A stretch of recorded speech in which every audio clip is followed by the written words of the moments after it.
you. Well, hi everyone. So great to see your faces. For those who still have their video off, feel free to turn it on at any time. I would love to see your faces to make this feel more human. You know, it's hard not being all in the same room, and I wish that's how we could be meeting right now, but here we are. I thought maybe I could start with just a little bit about me and kind of my story, and more specifically, I want to talk to you just about the time that we're in and some things that I've learned from leading my team and my company over the last month or so that maybe could help you just better navigate this time personally.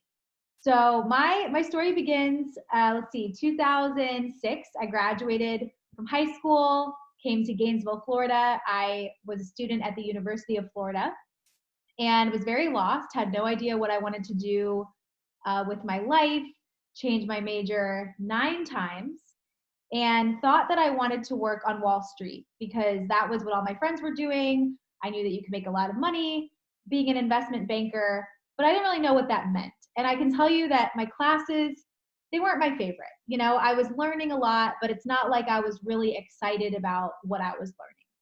But nonetheless, I was at that point in my life really looking for what job is going to pay the most amount of money and be the most secure. And so that's why I chose investment banking. And let's see, I was 19. So what is that? My sophomore year. I went to the mall where I never should have been because I had no money, but I was there and I fell in love with a pair of jeans. And these jeans were $99. And I still remember seeing them in the window. And I saw them and I thought, I will do whatever it takes to make $99 to buy these jeans. I loved them. I had to have them. And as a kid, I was always entrepreneurial, but my parents aren't entrepreneurs. You know, I think I just was always curious and really creative when it came to business stuff. I always had lemonade stands and like all these little businesses on the weekend. So maybe this was just my childlike spirit coming out, but I thought, what is something I can do to make 99 bucks? And the first thought I had was to put an ad on Craigslist to clean someone's house. And a woman hired me. She paid me $99. Her house was huge. It was over 4,000 square feet. I had no idea what I was doing. I was there for 7 hours. And really, I wasn't even done at the end of 7 hours. She basically kicked me out because it was dark and she was going to bed. And she said, okay, you need to leave. You know, here's your money. Please get out of my house. So anyways, I bought the jeans and I thought that was the end of the story. And really it was just the beginning because she needed help. She told me that if I could get better at cleaning, that I could clean her house every week. She taught me how to clean. Then she told her friends about me, who told their friends about me. And next thing I knew, I was cleaning 7 days a week. Go to class, clean a house, go to class. I was cleaning on the weekends. And it was really hard work. I don't know if any of you have ever cleaned houses, but it is hard. It is physically exhausting. And not everyone is nice. You know, there were people who definitely talked down to me. And I remember I had clients that had laser pointers and they would show me things that I missed with their laser pointer. I mean, there were people who were not nice. And so I needed friends to help me with the cleaning, but no one wanted to sign up because I would tell them all these stories of these clients that weren't very nice. And they were like, yeah, I'm not really interested. So I hired my first employee, found her on Facebook, and her name was Casey. And for a long time, it was just me and Casey, but I never thought this was my career. Okay, remember, I was 19, 20, I'm moving to New York, I'm working on Wall Street. To me, this was a way to make money to save for that New York dream, for that apartment I was gonna have. And right before my senior year, I got offered this contract to clean hundreds of empty apartments. So I'm sure the same is true where you live. There's probably really busy times when tons of students move out of apartments and all these apartments have to be cleaned before the new students move in. There's a lot of apartment complexes in Gainesville. So this particular contract was for 800 apartments and we had 21 days to do the work. And obviously it was a little bit too much for just Casey and I. So I had to hire a team of people. So I put an ad on Craigslist and I said, you have to be a student. I said, you have to have at least a 3.5 GPA because I had a 3.51 GPA and that was the cutoff. And as long as you meet those two things, you're hired. I didn't really have any kind of interview process. And just spoiler alert, we don't have the GPA requirement anymore. That was so dumb. I've realized since then that your GPA does not define who you are. So we don't have that anymore. But at the time we did. And I hired 60 people, 60. And overnight I went from leading Casey to leading a team of 60 people. Now I was 21. I had no business experience, really, no leadership experience. So what on earth are you supposed to do with 60 people? So I just did the best I could. And I was a really bad leader. I didn't know anyone's names. I didn't work alongside them. I basically just sat in this office while everybody was working, twiddling my thumbs, talking to my friends on the phone, just really bored, but I didn't know what to do. I wasn't trying to be a bad leader. I just really didn't know what I was supposed to be doing. So 45 of the 60 people ended up walking out 3 days into the contract. They just quit. They said, we don't want to do this job anymore. Now I can look back and realize why, because really bad leader, job itself was not fun. But at the time, I didn't understand why they walked out. It felt horrible. We're going to talk about this story a little bit in just a little bit. But that for me was my moment. I think that everyone has this moment in their life that really changes the trajectory that you go, and you don't realize it when it's happening, but when you look back, you can clearly see that moment. And this for me was that moment, because it was those people walking out on me that inspired me to learn how to be a better leader and to learn how to build a company. I wanted this to be the best job people had ever had, even though they were cleaning toilets. Like, how do you do that? So here we are. It's been 13 years since I put that ad on Craigslist. And my company, Student Maid, is still based in Florida. We've employed thousands of students over the last 13 years, and we still clean. We clean houses and offices, and we walk dogs, and we house sit. We do a lot of concierge services, but at the heart of what we do is we teach people how to be leaders. And our whole mission is about helping people really develop the skills they need to be successful in life, and then launching them off into the world so that they can make their mark on the world. So if you were to work at Student Maid, you would be cleaning, but you would also be taking classes that we teach that are about things like empathy and how to build meaningful relationships and how to handle and accept feedback and how to give feedback and how to handle conflict and tension with people you really care about, like things that we don't always learn in the classroom, but that are really critical for success in our lives. So that's what Student Maid is about. And I will tell you that right now, what we are experiencing with this pandemic, not just in Student Maid, but in any organization anywhere, I believe it is the greatest test of leadership that we've ever had. I have never been through anything like this in my 13 years, never been through anything so challenging. I've never been through anything where the stakes have been higher. And I think the best way to describe it is there's like a magnifying glass on every single leader and really every single person, because I believe every person is a leader.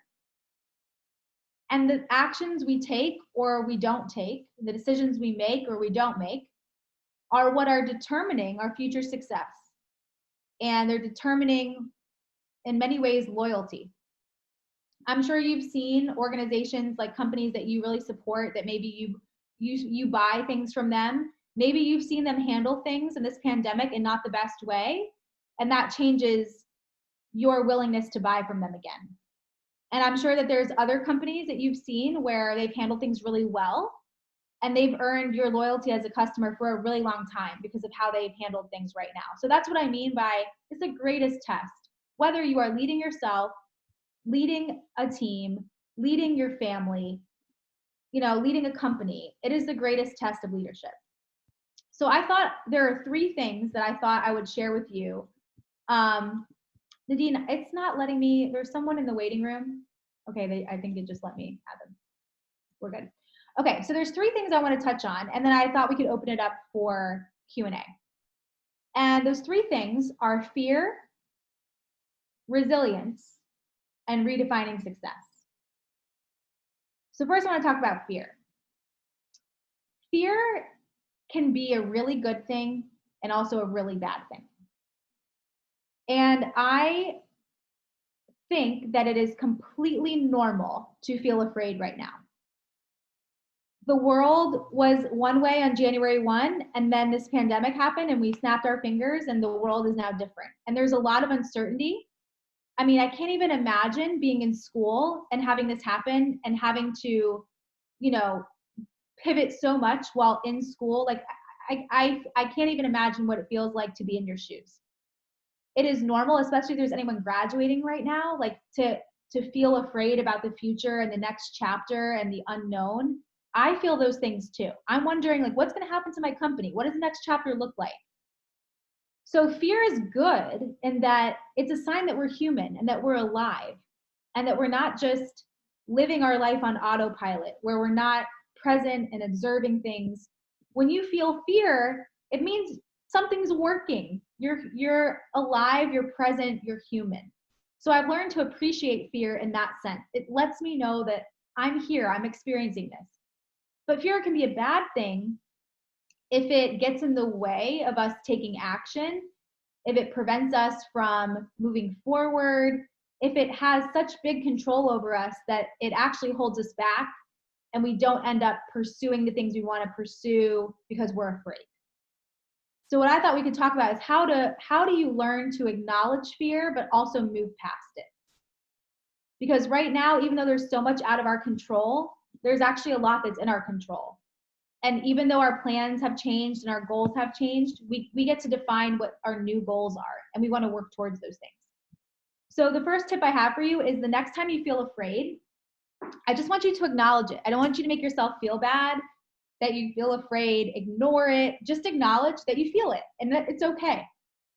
The second step is I want you to remind yourself of this acronym. And I don't know who said it. I wish I knew so I could credit them, but one of my mentors said this to me a long time ago and I've never forgotten it. Fear equals false evidence appearing real. False evidence appearing real. Whenever there is something that's happening that makes us feel afraid, our mind automatically goes to worst case scenario. That's how it works. If you're someone who's about to graduate, it might look like, oh no, there's not going to be any jobs. I'm not going to get a job. Like that's, your mind automatically goes to worst case scenario. So the second step is about acknowledging that the scenario you're making up in your head is a fake scenario. You have no way to predict exactly what's going to happen in the future. You have no way to control it. But sometimes we believe that fake scenario and we act as if it's real. So it's just acknowledge you have the fear, remind yourself that whatever story you're telling yourself, you really have no way to know if that's actually what's going to happen. The third step is just to make yourself feel better and to try to minimize that fear, go ahead and make a plan for your worst case scenario. So what happens if you do graduate and there are no jobs? What's your plan? Put some thought into that. I can think about a time in my journey where I had to make a really tough decision and there was a lot of fear. It was when I graduated and I got offered a six-figure job in finance. And I had to decide, am I going to go after the six-figure job, which is really safe and secure, or am I going to go after sticking with my company that at the time was making no money, was not safe, was not secure. I had no idea if it was going to work.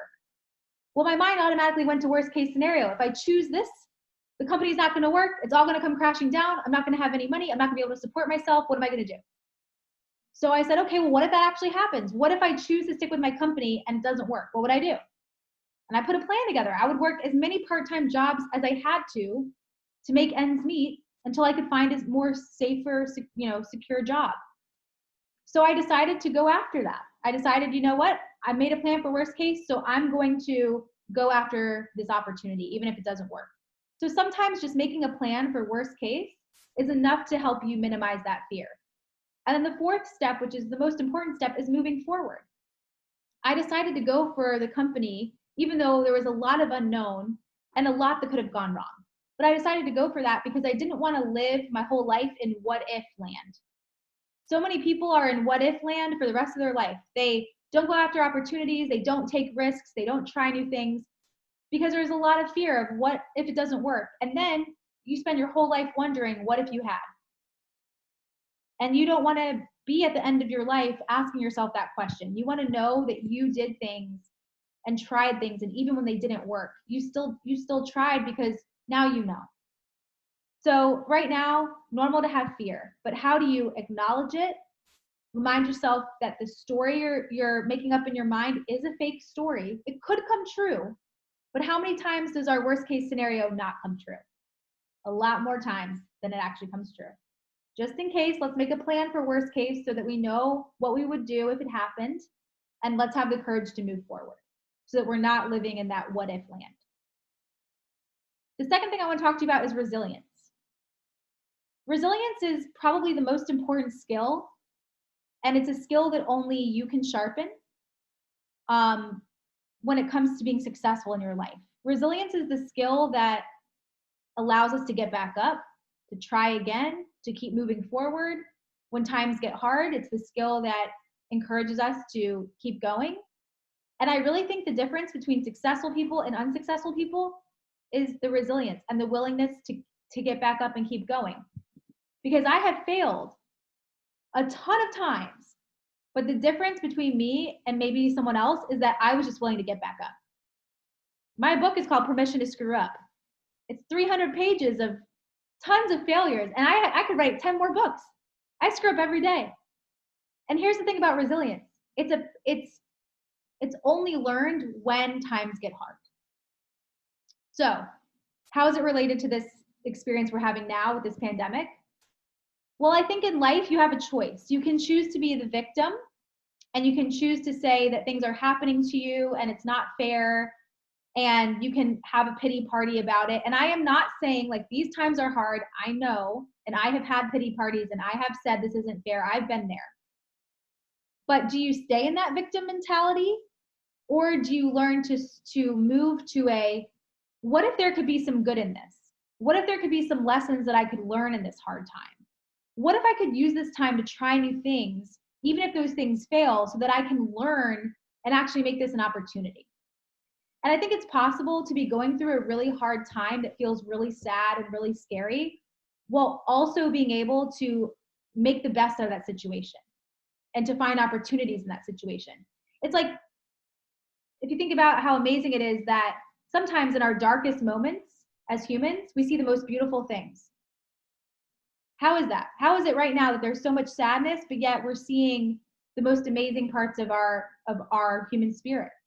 So it's possible to go through hard times while also learning powerful lessons and having these opportunities that actually we end up being grateful for down the road. So I talked about this story when 45 people walked out. I had a choice. I could be in the victim mindset and say, how could these people do this to me? I could have given up. Or I could have switched the narrative to, what can you learn? And I chose that one. And I went and I found the 15 people who didn't quit. I told them what happened. I said, we got to figure out a way to get these people back. And we figured out a way. We said, if you come to this meeting, you get pizza, you get an early paycheck. Everybody showed up. We called this emergency meeting. And I just owned it. I just said, I've never led a company. I've never led a team. I've clearly messed up. I need you to help me. What can I learn from you? They all came back. And we ended up finishing our work early that summer, and all those people stayed with the company. When I graduated and turned down that job in finance, they all stayed with the company, and we kept building the company together. And so the reason I'm saying this is, in that moment when those 45 people walked out, it was devastating. Just imagine 45 people just walking out on you. You're speechless. All I wanted to do was curl up in a ball and just cry. I didn't know what else to do. But I had a choice. Either I try to learn from this and I get back up again, or I just shut down. And I chose to get back up again, and look what happened. And how is it that right now I'm looking back and saying, I'm so grateful that that happened. I would never go back and change the fact that 45 people walked out on me. It was the best thing that could have ever happened to me. So right now it doesn't feel like this, but you're learning powerful lessons if you're open to them. And one day in the future, not today, not next week, not next month, but down the road, you're going to look back and you'll be thankful for the pieces of this that taught you these powerful lessons. But again, you have to be open. If you shut down and you're not willing to be open, you're never going to learn the lesson. A powerful thing that you could do if you I don't like to use the word homework, but if you want to invest in your own growth and learning, I want you to make a failure resume. I have everyone in my company do this. It's exactly what it sounds like, a resume of all your failures. Write them down. Be proud of them. Put them on, the biggest failures you've had, put them on that piece of paper. And then what I want you to do is go through each one. What was the lesson that you learned? What was the gift that this failure taught you? If you look hard enough, you will find there is some kind of lesson. And then now what you can do is when you have a hard moment, you can remember that failure resume and remember that even in hard moments, you did learn amazing things. And the same thing is going to be true for right now, even though it doesn't feel like it right now. So fear, resilience. The last thing, I'll keep this one short, redefining success. The goals that everybody set at the beginning of this year, they're different. The world is different. And if you continue to hold on to the goals you set at the beginning of the year, you are setting yourself up for failure. And it's not a failure to change your goals because we're in a different world. We're in a different world today than we were when you set them. And the most amazing thing is that you get to define what those goals are. You get to define what success is. At the beginning of this year, I had goals that looked like financial metrics. We had a big goal to pay. We have company-wide to pay off the rest of our debt so that we officially as a company won't have any debt. Like all these big goals, we were crushing it. And then this whole thing happened and it's like, well, our goals have to change. Yeah, it really is a bummer because we were crushing those other goals. But if we try to keep working towards those, we're not going to have success. And that's not even what matters right now. Paying off, using extra profit to pay off debt is not as important as taking care of people right now. So our goal for this season that we're in is it's very simple. It's to take care of our people. We want to be able to look back and say that we didn't lay anybody off, that every person got to keep their job. We didn't have to lower anyone's pay. And we took care of people financially every step of the way. And as long as we can say that, that's all that matters. So we had to redefine success. I have a friend who's a realtor. Right now, she can't show houses. She had all these goals, right, to sell so many houses this year. Well, those goals, she has to set new ones. So she thought, there's a lot out of my control. I can't sell a house. What could I do? She decided to bake blueberry muffins for her clients. Not thinking that this was going to be a big deal. She just thought, what if I could just bake some treats and leave them on the doorsteps of people? She's not even a baker. She doesn't even know how to bake. So she decides to bake these blueberry muffins, leaves like 2 muffins on all of her clients' doorsteps. They start calling, crying. You have no idea how much this muffin made my day. She's like, what are you talking about? It's just a blueberry muffin. But she realized that right now, those are the moments that matter.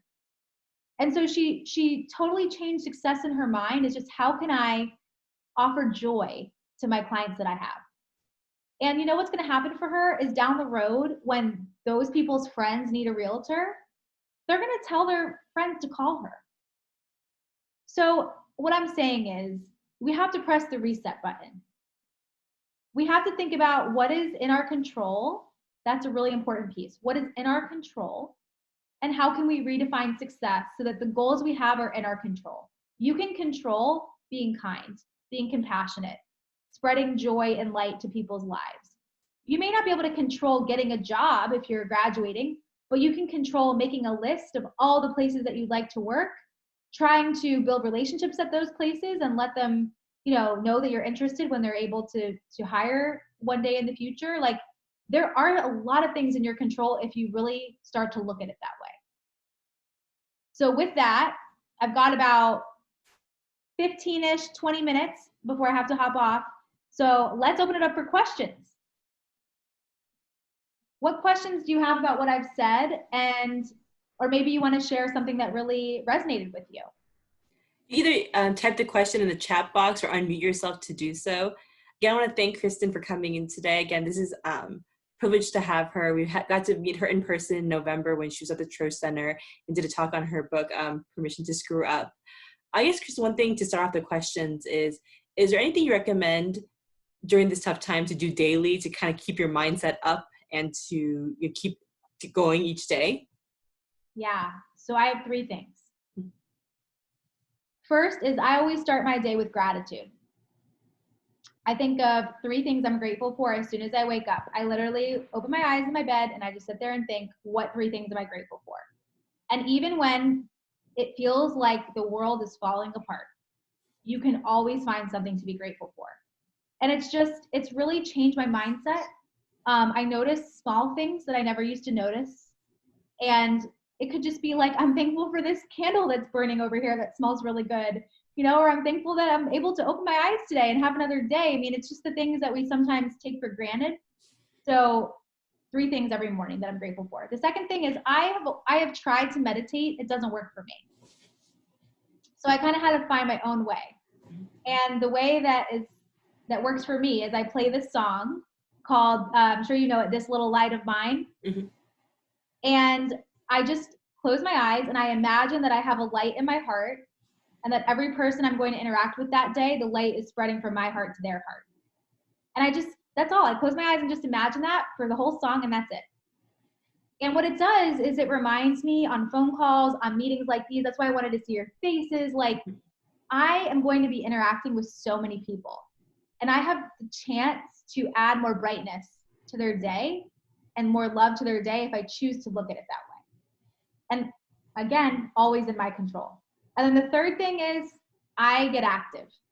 And I don't do this to look a certain way or to be a certain weight. I just really notice a correlation between getting active and feeling my best. And sometimes it looks like going for a walk or a run or doing some other kind of workout, but I just try to do something every day for at least 20 minutes. Those are my three things. Okay, Bryce. What was it like taking the step from business owner to thought leader and author? Was it tough to put yourself out there at first? Great question. So I guess I'll just tell you kind of how that transition happened. So, I was really in the day-to-day of Student Maid. And what I learned is that I really loved teaching. Anytime we would do any kind of leadership class, I would teach it and I would feel this feeling that was different than any other feeling I had. And now I realize that feeling is passion. And so I started to think about what other ways could I teach? Where else could I teach? And so I started teaching at the University of Florida. I would just go into classes and, teach one of the classes. For some professors that I knew would let me do that. And it was awesome. And I just knew that there was something there. So the word spread, and next thing you know, I'm speaking at this luncheon or that luncheon, but everything was in Gainesville where my company is. And over time, I started to feel this tugging, like I felt like I was called to do more, but I didn't know how to do more because it felt wrong to want to do something instead of Student Maid. So instead of going in this new direction, I just continued to stay in my role at Student Maid, and I was really unhappy. And finally, I kind of hit this breaking point where I wish I would have hit it sooner. But again, lesson learned, resilience here. Told my team how I was feeling, and they were like, well, what the heck? Why do you have to choose? You could do both. What if more of your time was spent teaching, but you still had a role in Student Maid that allowed you to still be the teacher here? So I made this shift to becoming more of a speaker, and I started working with campuses all over the country, and now I mainly do work in the business world. But it was definitely a tough transition, and I think the lesson here is you have to honor how you feel. It's important to know what you don't like. The things you don't like lead you to what you do like. My role in my company now is chief of vision, which is totally my strength. It's like, where are we going? Let's get people excited about that. And I get out of the way, and I empower my people to get us there. So just, in life, I think passion is this, it's not really a box you check. You have to reinvent yourself several times throughout your life. And you just have to, when you feel that feeling tugging that you're being called for more, it's probably a sign that you've outgrown whatever it is that you're doing. So it's just really important that you follow that. Okay, Alberto, how different do you believe customer behavior will change when salespeople show up to their business place? When we do open back up in the beginning, do you believe it is best to stay communicating with email, text, and virtual videos? Great question. So I don't know what it's going to look like when places reopen. My company is currently closed. We are going to be reopening, and we're in people's homes. right? So we're like up close and personal in their life. What we've been able to do is keep the communication open with our clients. Like this whole time we've been telling them the new processes that we have, the new trainings that we're taking to keep them safe. And I think we just have to acknowledge where everyone is. Like there's clients that we've heard from that want us back today. And there's clients that we've heard from that don't want us back until this whole thing passes over and there's a vaccine. And so it's just maybe the answer here is learning to ask your clients what they're most comfortable with. And I do think that the more you can do videos, if you can't be in person, the more you're creating that human connection. Because I do think that it's been lost so much because of the times we're in, that the more you can create that human connection, even if it is from behind a screen, the better it is and the more like trust you're building. Carly, curious what tips you have for someone who wants to start a business with little experience. Can you give us more insight on what it felt like to build yourself? So I had zero experience, and my answer is really simple, but it's the truth. You learn by doing. So many people overplan. It cracks me up. They're like 3 months of working on their business plan. I'm like, you know what's going to happen? You're going to actually start working and nothing's going to go according to plan.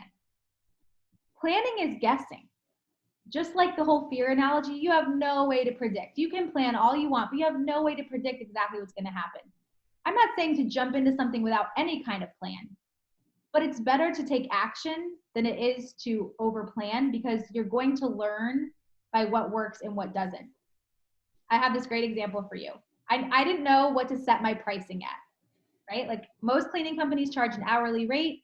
So I just picked one that I thought was really affordable, and I stuck with that hourly rate. And I was in this business incubator, which is like kind of like a place for startup companies that don't have a lot of money and you get to all share office space.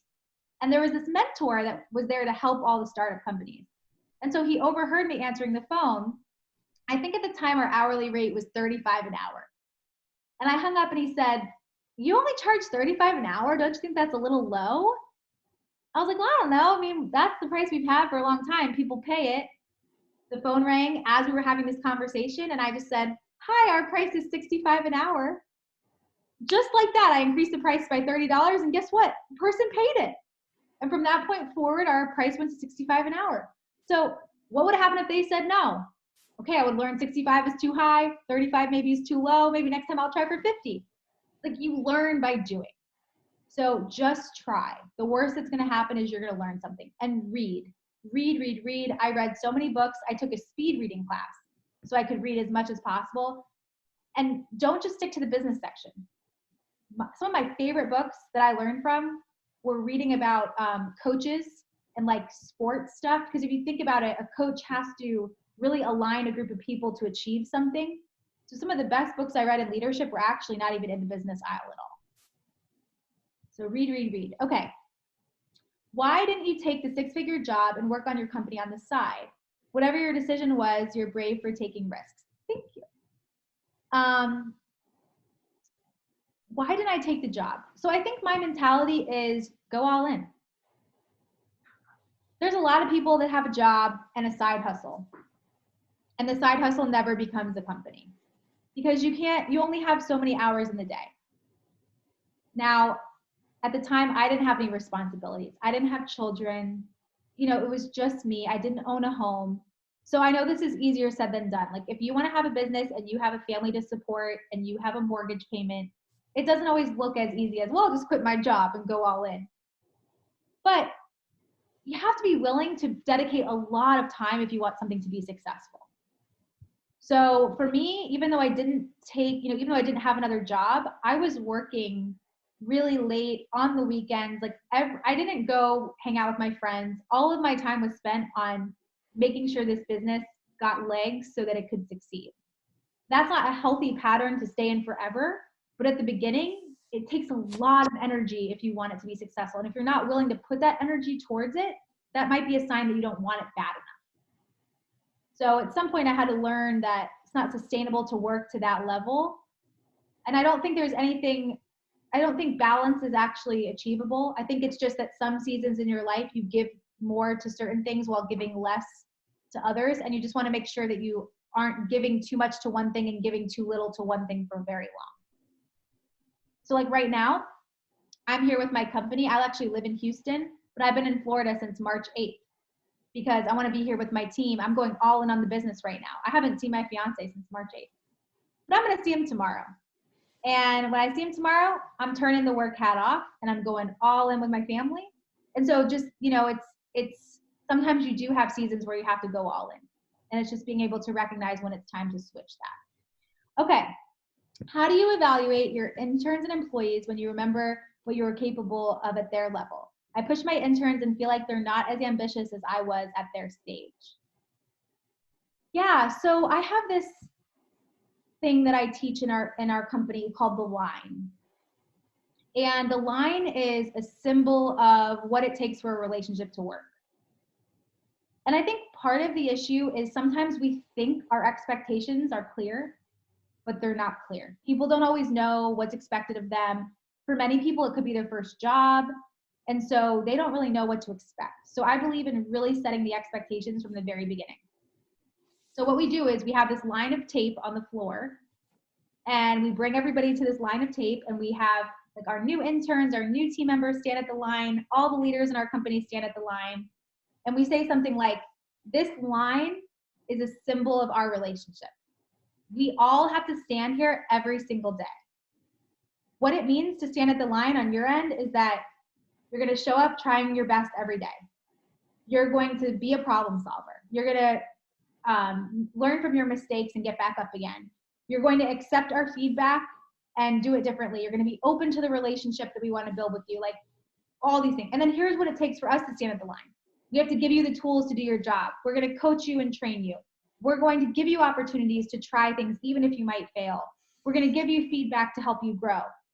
And the deal is if we're not at the line, you have every right to leave the company. And if you're not at the line, we have every right to ask you to leave the company. And that's it. Like, we set that expectation at the beginning, and then that just becomes the thing we always talk about. Like, are you meeting me at the line? And I can't, here's the magic piece. You can't force anybody to meet you at the line. They either are meeting you there or they're not. And if they're not, there's nothing you can do.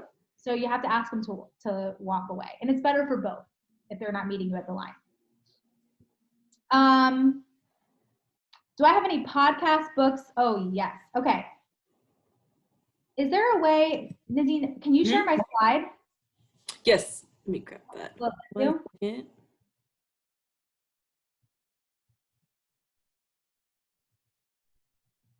I have a couple things.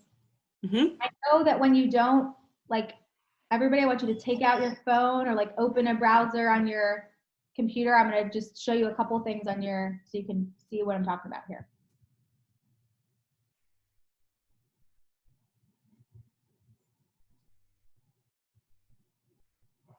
Actually, you know what? Let me share my screen? I believe it will, yes. Okay. Let's see. All right, I'm gonna put this in the chat. I want everybody to go to my website, and I'm gonna show you a couple things. I'm gonna share my screen.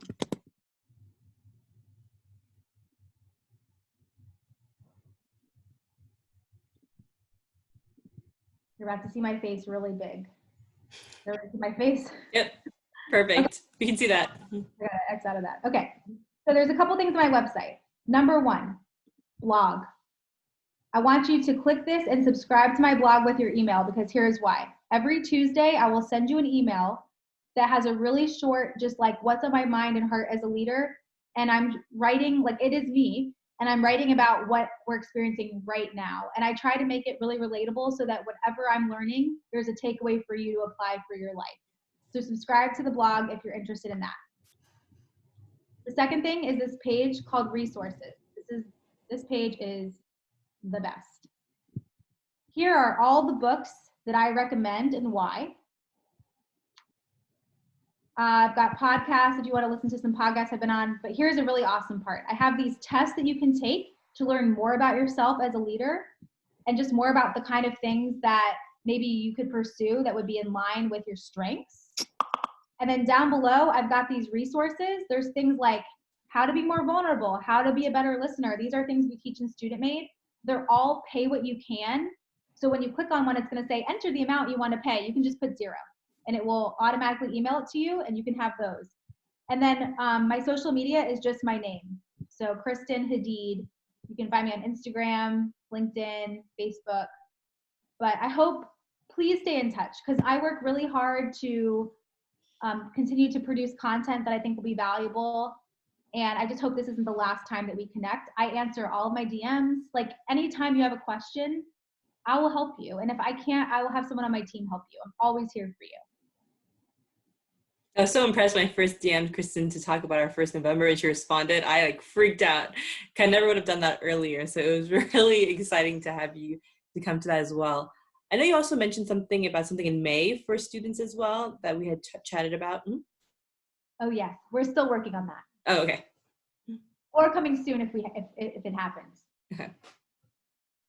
Yeah, so please, like, if you want to just actually, if you follow me on Instagram, you can just my name and DM me and say I was at your session today. It'll show up in my history so that the next time you DM me, I'll remember.